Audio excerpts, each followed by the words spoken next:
Hello, this is Lady Boulay, and I hope you're having a marvelous day. Thank you for your support. Thank you for subscribing to the channel. Thank you for your thumbs up, for your comments, and thank you for sharing the videos. Thank you for all you do to support the channel.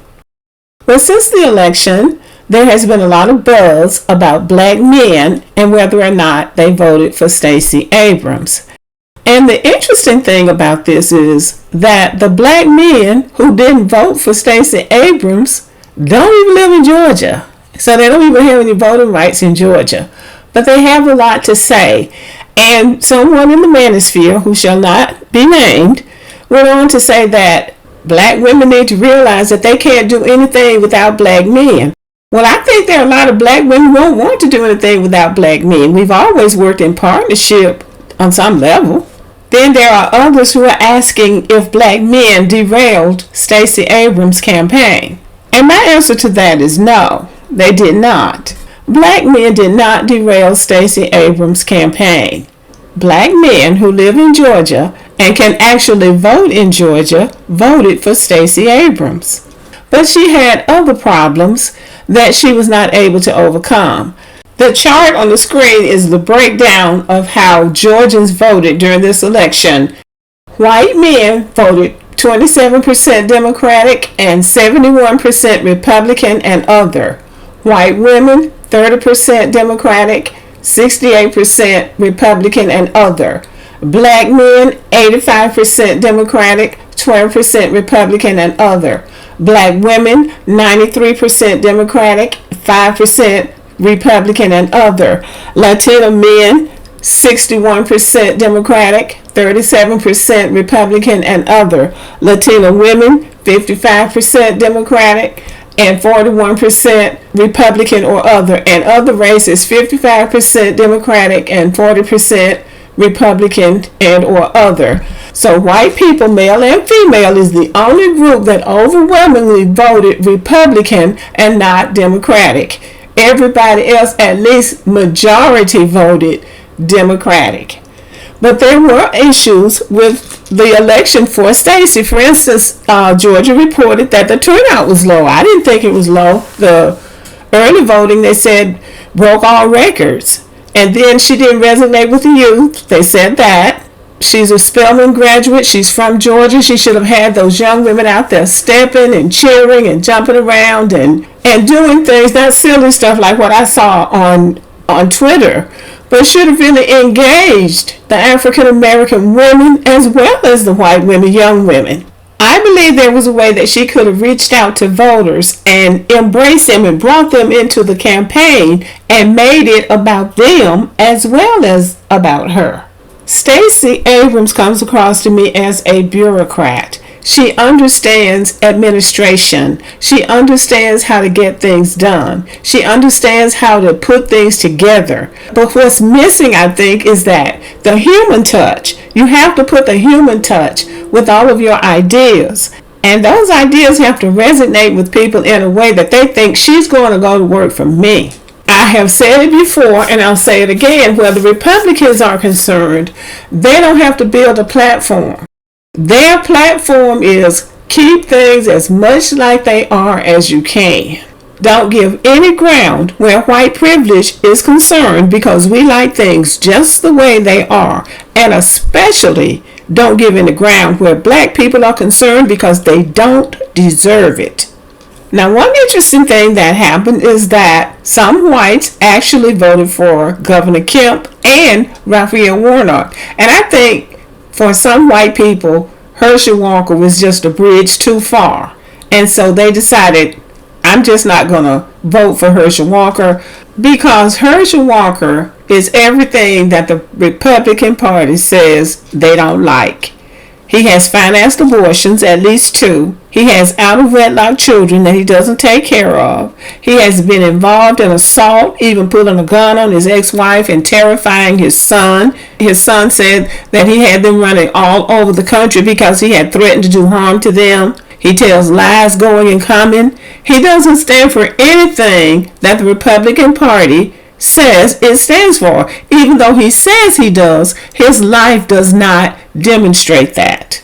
And so for some Republicans, I think they just decided Herschel Walker is just a bridge too far for me to vote for.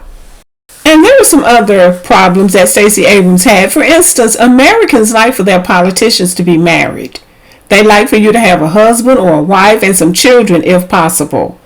And also, some black women pointed this out, that an overweight black woman will have a hard time getting elected. And one even said she hasn't made any effort to lose any weight from the last election, because I think she operates on merit. She has the merit. She has the knowledge. She has the know-how. So it shouldn't be about how she looks. But that's not how Americans vote. Because when you look at the average politician, male or female, they're not overweight. They have a particular look and a particular countenance about them. And so that's how we are judged in the political sphere. It may not be fair, but that's how people do it. So there are other issues that went wrong with her other than that black men were mad at her and black men were spiteful and they weren't going to vote for her, because that's just not the case. And I don't think black men want to carry that, because it's not true. And it's mostly being repeated and narrated by black men who don't even live in Georgia and can't even vote in Georgia. And I know the Atlanta area well. Black people in Atlanta have the Atlanta suburbs and all around the Atlanta area, black people have a pretty good standard of living in Atlanta. So they're not just like, oh, we're so poor and we're so poverty stricken that we can't do anything and somebody got to come in here and help us. Black people in Atlanta tend to be independent. And so I don't believe the animosity that might exist between black people in some other part of the country would it even that it even exists in Atlanta. Black people in Atlanta are ballers. So I don't believe this animosity that these men are trying to create on social media is real. Matter of fact, nothing verifies that you can read, because when you talk to the black men, they will say they're going to support her, or when black men are being interviewed and they're talking about Stacey Abrams, and I'm talking about black men that live in Georgia, they don't say anything about they're not going to vote for her and all this kind of stuff. But they have a right to express their concerns. If they feel like they're being overlooked and people are not giving them the respect that they deserve, then they have a right to say something. I distinctly remember back during the 2020 election when Simone Sanders was working for Vice President Kamala Harris, a question came up from a rapper, Luther Campbell, criticizing something about the Democratic Party, and she gave him such a rude and disrespectful answer that I think it turned everybody off. She basically told him to shut up because nobody wanted to hear what he had to say.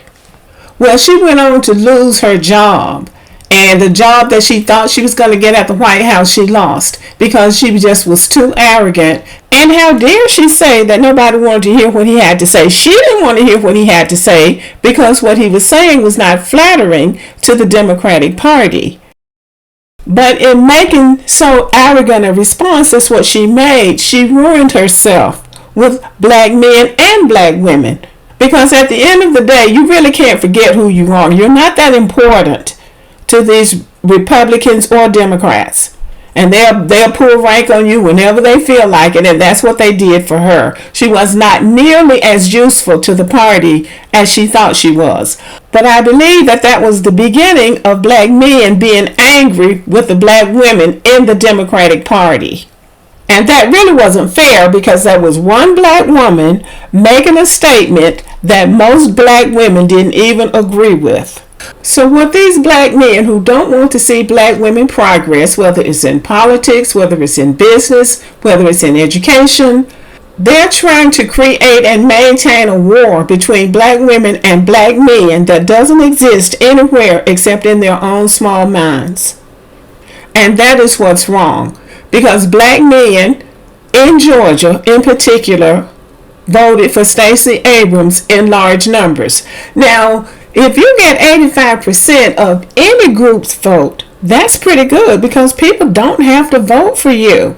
And it doesn't mean that they dislike you personally. It could just be that I don't like the ideology of the Democratic Party, so I'm not going to vote for her because she's a Democrat.